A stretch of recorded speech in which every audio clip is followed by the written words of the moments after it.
Ito naman po usapang paldo dahil maring itinanggi ni San Miguel Pearmen Team Manager G. Abanilla ang mga kumakalat na balita tungkol sa milyong-milyong pisong bonus na natanggap ng mga players matapos ang kanilang kampyonato sa PBA Season 50 Philippine Cup.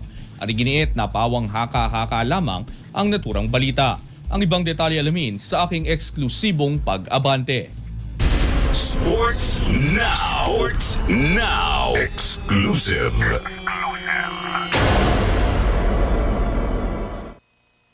Pinabulaanan ng isang opisyal ng San Miguel Beermen ang kumakalat sa social media na umano'y milyong-milyong pisong bonus ang tinanggap ng mga manlalaro matapos ang kanilang kampyonato sa PBA Season 50 Philippine Cup. Sa mensaheng pinadala sa fast break, iginiit ni Team Manager G. Abanilla na wala silang alam sa naturang halaga at nananatili lamang ang kupunan sa dati ng sistema ng incentive para sa mga manlalaro at staff. Ayon kay Abanilla, hindi malinaw kung saan nanggaling ang usap-usapan at maaaring bahagi lamang ito ng hype at spekulasyon sa social media. Lumabas ang issue matapos may kumalat na post online na nagsasabing tumanggap umano ng malalaking bonus ang ilang manlalaro, kabilang si Junmar Fajardo na sinasabing nakakuha ng pinakamalaking halaga. May iba pang pangalan ng mga veterano at role players na idinawit sa naturang listahan.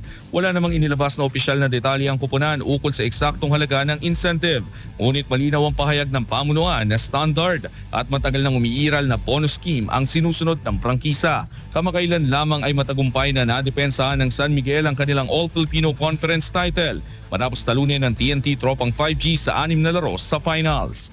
Ako si Sus Valdez, Abante Sports, nauna.